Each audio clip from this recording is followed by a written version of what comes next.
नमस्कार, फिर पैसा बोलता है में आपका स्वागत है। मैं आनंद श्रीनिवासन। आज तो अच्छा दिन है रियली मार्केट के लिए, क्योंकि बंद है। कल अमेरिका में भारी गिरावट थी मार्केट की। लगभग 1.5% गिर गया नैस्डैक और S&P 500 में भारी गिरावट थी। लगभग 1% गिर चुका है। गोल्ड में भी माइनर करेक्शन थी, 8,050 रुपया तक पहुंच गई है। नैस्डैक इसलिए नीचे गया क्योंकि कंज्यूमर सेंटिमेंट डेटा बहुत नीचे आ गई है। नैस्डैक में टेस्ला की दाम 8%, एनवीडिया की 2.66% और अमेजॉन 3.09%, मेटा 3.07%, गूगल लगभग 2%। एप्पल वॉज द ओनली एक ही गेनर, सिर्फ एप्पल थी 0.42 की। गोल्डमैन सैक्स, जेपी मॉर्गन और सिटी ग्रुप सब 3% गिर गए हैं। मार्केट में ये न्यूज़ है कि ट्रंप ने EB-5 वीज़ा को लॉन्च की है, तो को एंड कर कर उसके बाद गोल्ड कार्ड वीज़ा अनाउंस किया है, जहां $5 मिलियन का इन्वेस्टमेंट करना है। तो उन्होंने कहा है कि EB-5 के बिना आप गोल्ड कार्ड ले लें और 1 मिलियन के बदले 5 मिलियन डालें। पिछली साल में 8,000 लोग ने $1 मिलियन इन्वेस्ट कर कर US ग्रीन कार्ड ले ली।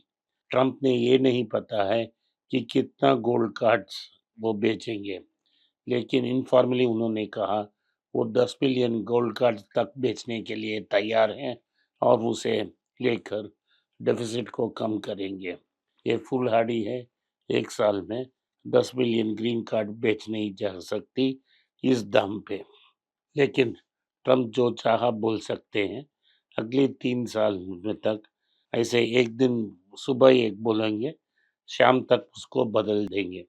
टाटा कैपिटल में न्यूज़ है कि टाटा कैपिटल ने IPO अप्रूवल कर दी। टाटा की जो कैपिटल की अनलिस्टेड शेयर्स हैं वो 20% जंप हो कर चुकी हैं 2 हफ्ते में।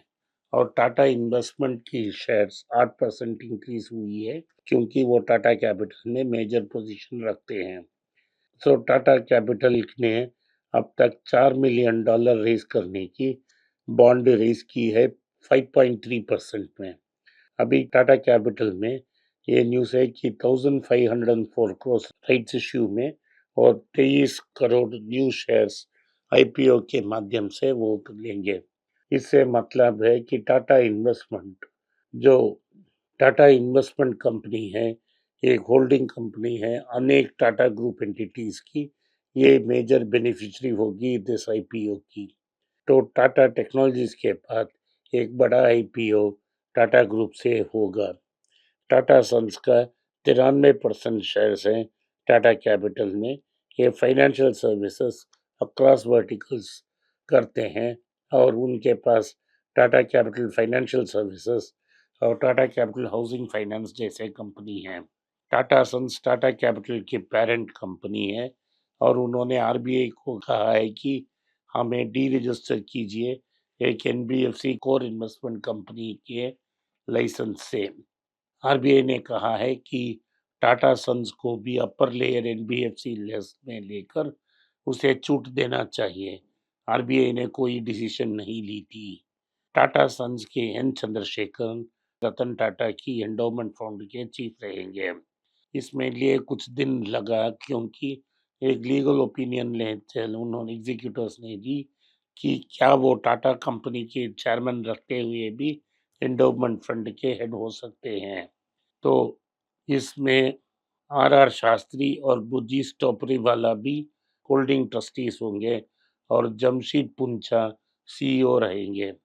सो अल्ट्राटेक सीमेंट्स ने ये अनाउंस की है कि 1800 करोड़ वो डाल के एक केबल्स बिजनेस शुरू करेंगे। अल्ट्राटेक ने ये अनाउंस किया है कि वायर्स और केबल्स में वो एंटर करेंगे। उनके पास raw material manufacturing capacity already है। वो कॉपर और एल्युमिनियम की मेगा मैन्युफैक्चरर हैं हिंडाल्को के थ्रू। सो हिंडाल्को से रॉ मटेरियल सोर्स कर वायर्स और केबल्स ड्रॉ करना बहुत मुश्किल नहीं है। तो अभी ऑलरेडी सीमेंट इंडस्ट्री को डोमिनेट कर रही है अल्ट्राटेक। केबल्स में एंट्री मारेगी और पेंट्स में भी ग्रासिम के माध्यम से ओपस नाम का पेंट्स उन्होंने लॉन्च कर ली।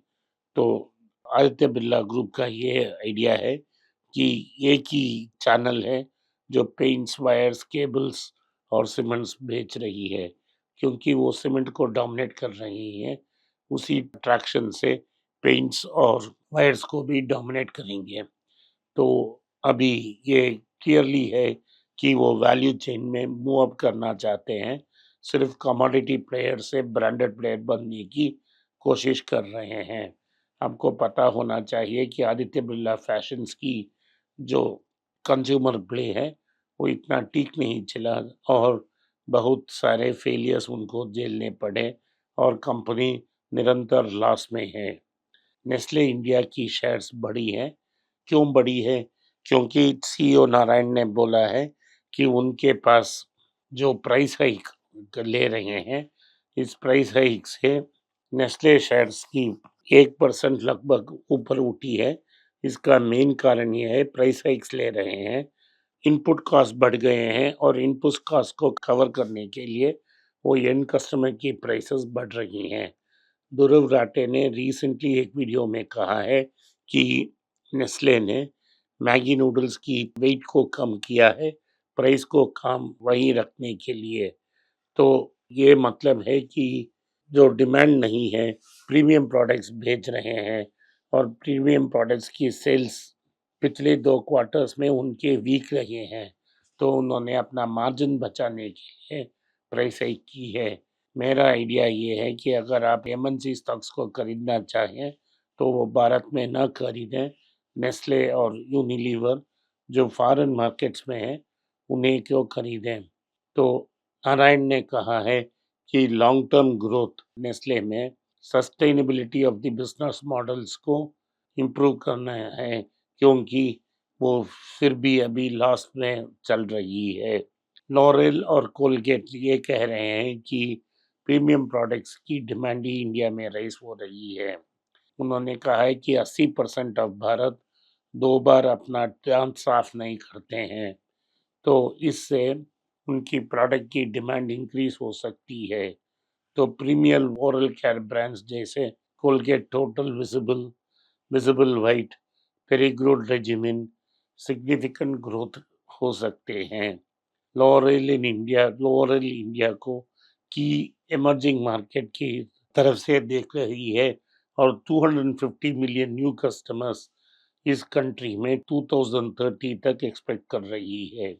एक्सिस बैंक ये कोशिश कर रही है कि उनकी एनबीएफसी बिजनेस को $1 बिलियन में बेचने की।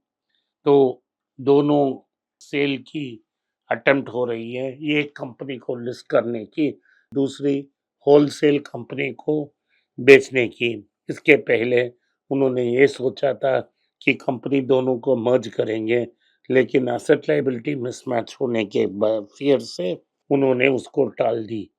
तो अभी ये कह रहे हैं कि कंप्लीटली उसे वो बेच के तो बेटर वैल्यूएशंस मिलेगी और उस वैल्यूएशन से उस पैसे से वो अपना कैपिटल स्टेक इम्प्रूव कर सकती हैं। पहले बार ऐसा हुआ है कि एसबीआई लाइफ इंश्योरेंस कंपनी ने एक ही महीने में नया प्रीमियम्स एलआईसी से ज़्यादा ले ली है। So overall life insurance industry में 21% ड्रॉप इन प्रीमियम हुई थी दिसंबर 2024 को।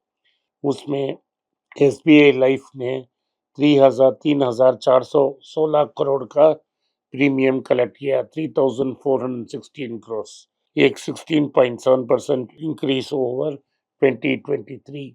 एलआईसी का सेम सेगमेंट में 15% गिरकर 2,628 करोड़ ही कलेक्ट कर पाई। टोटल टोटल प्रीमियम्स 2024 में एलआईसी की दिसंबर प्रीमियम 40% गिरकर 13,523 करोड़ हो गई है। पिछले साल 22,981 करोड़ कलेक्ट की थी। मैंने आपको अनेक बार बोला है कि मैडम ने एलआईसी और लाइफ इंश्योरेंस इंडस्ट्री दोनों को कंप्लीटली खत्म कर दी है। तो इससे साफ बात है कि क्योंकि इनकम टैक्स के सेविंग्स के कारण ही लोग इंश्योरेंस खरीदते थे। अभी life insurance of corporation of India struggle करेगी आने वालों साल में। अगर आपके पास कोई भी लाइफ इंश्योरेंस कंपनी की शेयर हो, आप उनसे एग्ज़िट कर लो, नहीं तो नुकसान ही होना है। आज के लिए इतना ही। आपने इस पॉडकास्ट को सुना, इसके लिए मैं आपका आभारी हूँ। हो सके तो वीडियो को लाइक कीजिए, चैनल को सब्सक्राइब कीजिए और बेल नोटिफ़िकेशन दबाएँ। धन्यवाद, नमस्कार, जय हिंद।